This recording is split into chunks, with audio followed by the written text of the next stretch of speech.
है। यहाँ पे हमारा कोर्ट है जहाँ पे मैं बैठता हूँ खुद, तालुका विधिक सेवा समिति है, उसमें आप स्वयं उपस्थित होंगे और महिलाओं को वकील जो है वो भी आपको मुफ्त में प्रदान किया जाता है। हाँ, नहीं, जैसे आपका जो कार्य क्षेत्र है, जो महिलाएं हैं उनको सुरक्षित रखने के लिए पोस्ट एक्ट जो है बनाया गया है, उसको कहते हैं हिंदी में कार्य क्षेत्र में महिलाओं का उत्पीड़न। तो ये एक्ट है।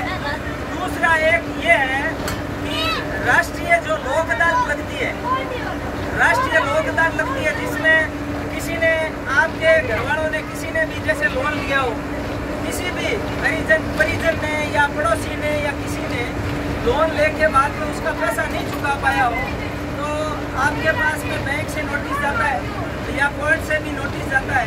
तो ये जो राष्ट्रीय लोक अदालत लगती है ये पूरे भारत में एक साथ लगती है, और कनिष्ठ, वरिष्ठ और बाद में हाई कोर्ट, डिस्ट्रिक्ट कोर्ट और आपके सुप्रीम कोर्ट में एक साथ लगती है जो राष्ट्रीय लोक अदालत लगती है। तो उसमें जो वाद है वो अपने उसके बैठा करके, और हमारी ये जो टीम बनी हुई है वो बैठा करके और उस बात का निस्तारण करती है। तो उसी को अपने राष्ट्रीय लोक अदालत का अपने पूरा दिया गया है कि उसमें आप किसी जैसे मोटर व्हीकल एक्ट का है, उसमें जैसे पारिवारिक और जो मैटर होते हैं जैसे तलाक के और के, इस प्रकार के जो मैटर है वो उसमें कभी भी नहीं सड़ सकते।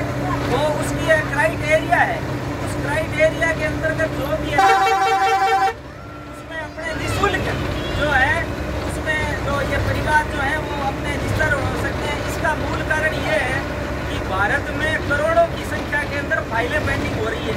जैसे कोई दो व्यक्ति लड़ लिए, दो व्यक्ति जैसे चंद्रकांता जी ने आज कहा था कि भाई जैसे दो व्यक्ति लड़ लिए आपस में, थाने में मुकदमा पहुंच गया, मुकदमे के बाद में दोनों आपस में सुलह कैसे करेंगे। तो इसलिए जो आपसी राजीनामे का मूल रूप से जो काम है वो है कि आपसी राजीनामे के जो काम है वो लोक हित के, लोक अदालत के माध्यम से आपसी राजीनामे कराए जाते हैं। जय हिंद। हाँ, बताओ।